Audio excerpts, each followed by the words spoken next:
3 дугаар бодлогоны хувьд биднэрт юу гэсэн бэ гэхээр савны 50% нь ус эс. Дээр нь бид нар яасан бэ гэхээр 4 аяга ус нэмэхэд сав дүүрчээ гэсэн.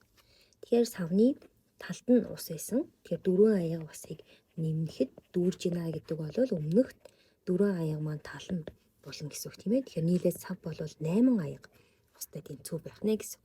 За өгөгдөл дээр юг олгож байгаа вэ гэхээр аяга ба савны багтаамжийн харьцааг олох гэсэн.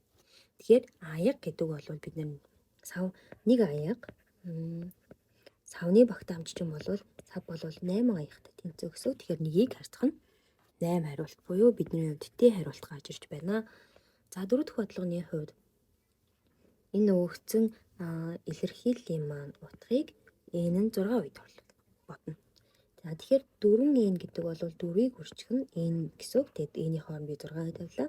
Урах нь 3, хасах нь 6. Ингээд 4 6 24, 24-ийг 3 дуурайгаад 6-г хаснаа гэсэн. Тэгэхээр 8-аас 6-г хасаад 2 буюу бидний хариулт А хариулт гарч ирж байна.